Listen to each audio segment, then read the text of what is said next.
이신희의 단가육장 정리 들어가겠는데요. 여러분들이 육평을 준비하면서 반드시 정리해야 되는 작품 중에 하나가 단가육장입니다. 여러분들 육장이라고 하는 이 시조 장르를 주목을 하셔야 됩니다. 고전시가 전공자들은 그 우연한 작품을 내지 않고요. 문학 작품 중에서 굉장히 그 대표적인 관습적인 장르가 있으면은 그걸 출제를 하게 되는데, 육장이라고 하는 것은 6편으로 된 연시조인데, 조선조 중후반기에 6편으로 된 그 시조 짓기가 집단적으로 대유행을 하게 됐어요. 그래서 여러분들 권구의 병산육곡이라는 작품이 2013년도 9평에 출제가 됩니다. 그리고 이 이신희의 단가육장이 2011학년도 9평에 출제가 됐어요. 여러분들 고전시가 전공자가 출제진으로 들어가죠. 뭘 낼까요?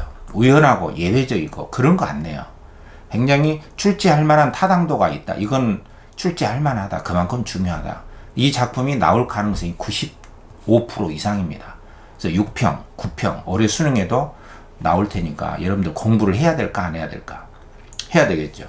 단가육장, 유배지에서 부른 노래인데 다시 한번 충성을 하고 싶다는 그러한 그 상황이 바뀌기를 기대하는 심리, 또 한탄과 눈물, 이런 것들이 고스란히 녹아져 있고, 자책과 그런 건 없습니다. 후회 이런 건 없습니다.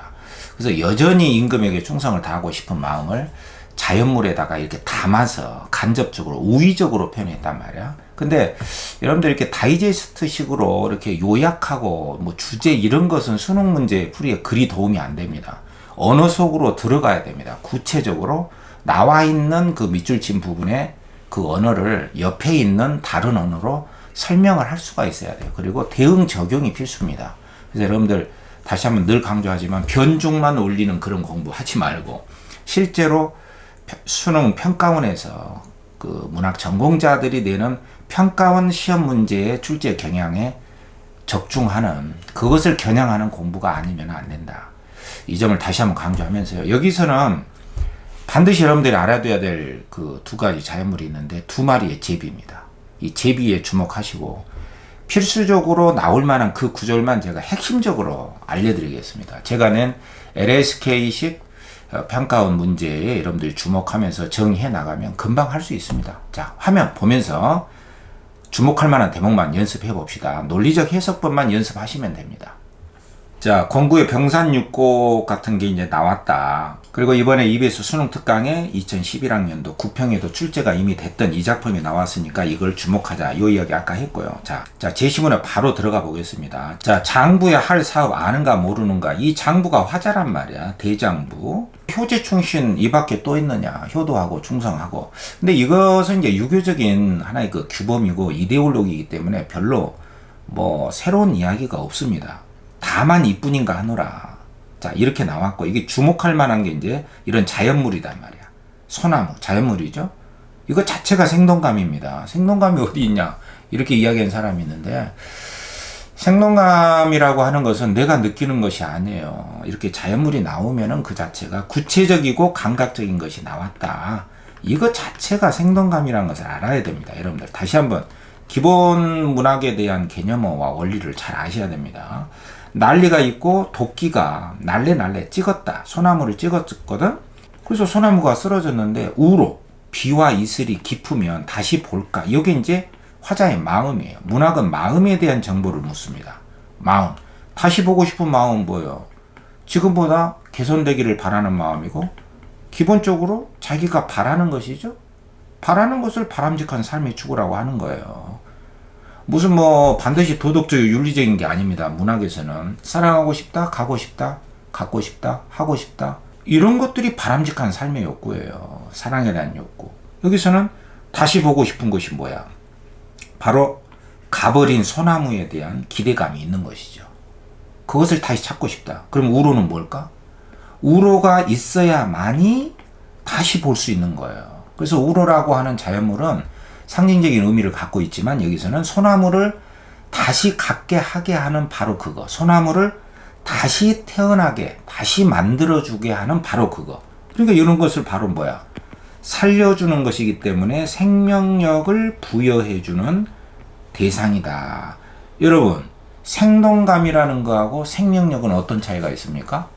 생동감은 이렇게 자연물이나 감각적인 것이 나오면 구체적인 것이 나오면 생동감이 있는 것이고요. 대화, 행위 묘사 다 생동감이 있는 거야. 생동감이 없는 문학작품은 출제하지 않습니다. 생동감이라는 것은 먹고 들어가는 거야. 감각적이고 구체적이고. 근데 생명력은 다른 겁니다.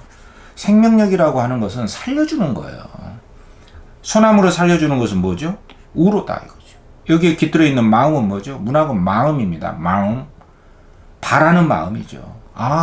쓰러진 소나무 다시 생겨나게 하고 싶다. 그것이 바로 우로다. 우로는 생명력을 부여해주는 기능을 하고 있다. 요거 꼭 잡고, 자, 여기 두 마리 제비가 나옵니다. A제비, B제비 나오죠? A제비는 뭐고 B제비는 뭡니까? 이게 수능 문제예요. 이 두 마리 제비만 잡으면 됩니다.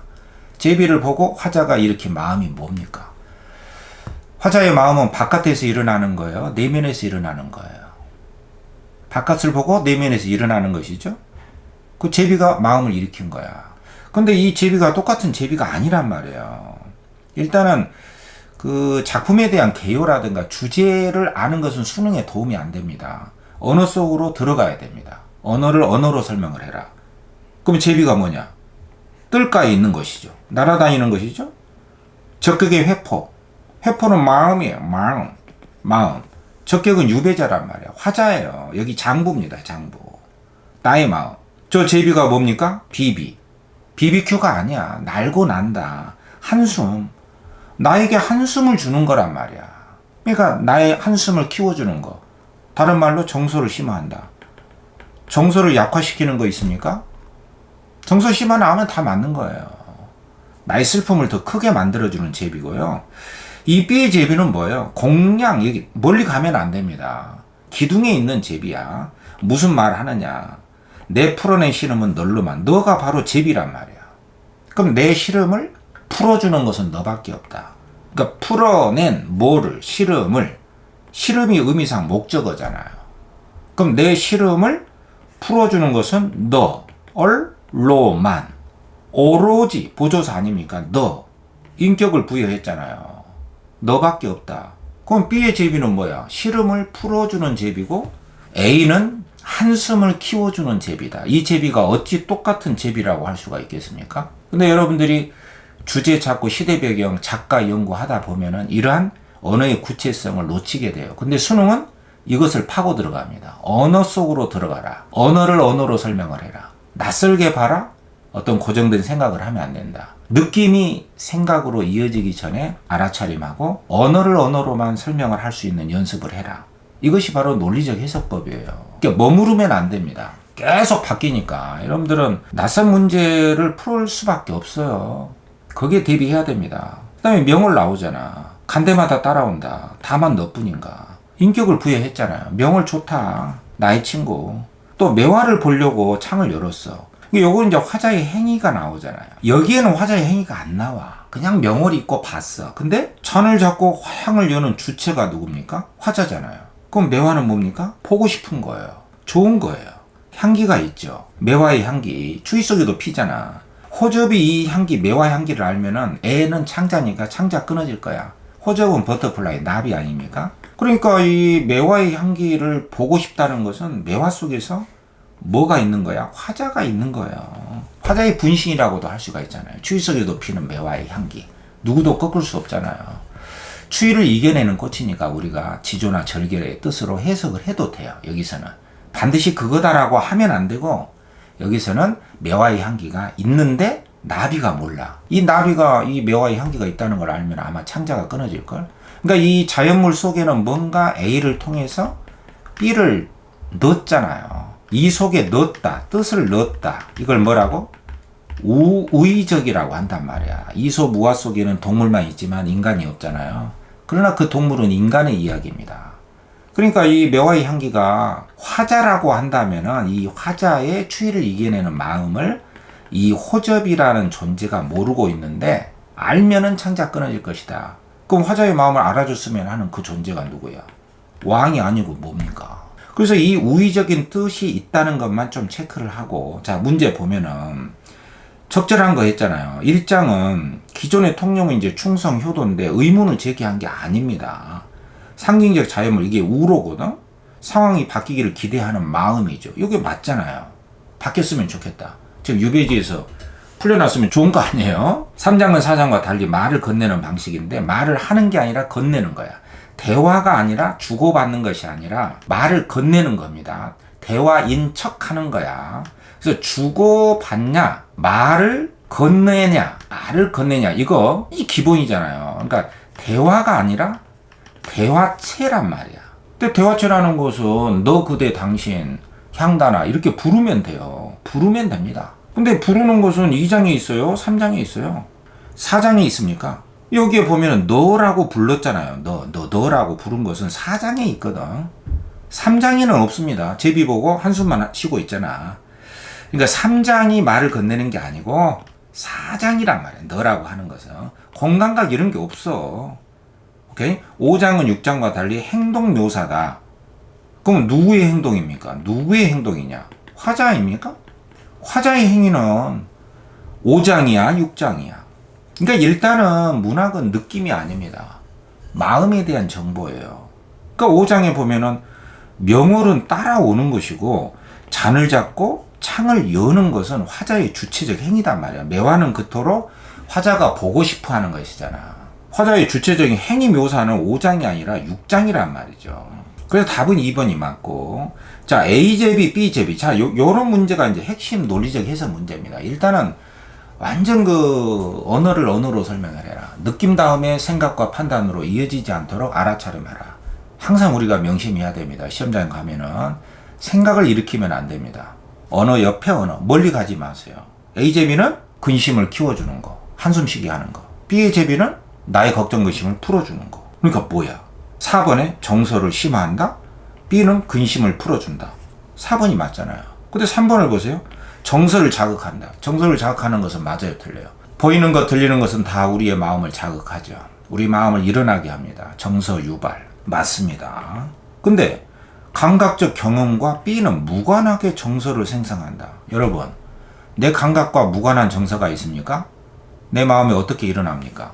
내 마음이 가만히 있어도 일어납니까? 그럴 수도 있죠. 그렇지만 그것은 예전에 봤던 어떠한 감각적인 대상이 기억에 저장돼서 일어나는 것이에요.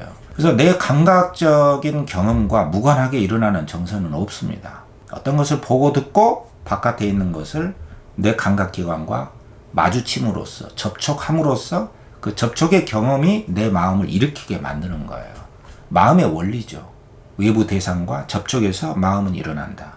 근데 감각적 경험과 무관하게 정서를 발생한다. 이것은 기본적으로 문학과 마음에 대한 원리를 이 문제 속에 녹여낸 거예요. 그래서 여러분들 LSK식 이 평가원식 출제 문제를 여러분들이 꼭 기억을 하시면 어떤 문제도 풀어낼 수가 있습니다. 뭐 요거 몰랐지 용령 주겠지 그런 문제가 아니에요. 평가원식 출제 문제를 주목하시라 이거죠. 자, 적절치 않은 거 뭐라고 했습니다. 귀향살이 중에. 자, 여기 보면은 선지 1번에 나라를 위한 일에 책임을 다했다. 그러다가 유배 당했거든. 맞고. 우루가 깊으면 다시 볼 수 있다고 했다. 이것은 다시 잃어버린 충신의 모습을 다시 보고 싶다. 극복하고자 하는 태도 다 맞습니다. 적객의 회포. 3번 한숨 겨우 한다. 이런 것은 귀향살이가 얼마나 외로웠으면 그랬겠어. 자기 생각하고 미래에 대한 불안감 이런 게 있다고 볼 수가 있거든. 그리고 4번에 심지어 거리감 천리 굉장히 멀리 떨어져 있다. 괜찮죠? 외로운 처지. 근데 5번에 보면은 애가 끊어진다. 왜? 매화의 향기가 있다는 것을 나비가 알면은 아 이렇게 매화 향기가 이렇게 강했어? 아 충신을 내가 몰랐네. 너무 가슴 아파할 것이다. 매화의 향기가 짙다는 것은 뭐예요? 작가의 강직한 태도가 상징적으로 반영됐다. 그건 맞는데 이 애라고 하는 것은 누구의 애입니까? 이것은 호접의 애죠. 호접의 창자란 말이야. 그러니까 이 애는 누구의 애인가? 베이비가 아니고 호접, 나비의 창자가 끊어질 정도로 자기 자신에 대한 아픔. 이렇게 매화 향기가 이렇게 충성이 강했단 말이야. 내가 미처 몰랐다. 이런 애를 내가 유배 보내다니. 이렇게 나비의 창자가 끊어지는 것이지 화자의 창자가 끊어진 게 아니에요. 그런데 이런 문제는 여러분들 요건 몰랐지 용령 죽겠지 하는 문제가 아닙니다. 이것은 주체를 묻는 문제예요. 주체의 오류, 인과의 오류, 선후관계의 오류, 의도의 오류는 언어의 논리적 해석법에서 아주 중요한 겁니다.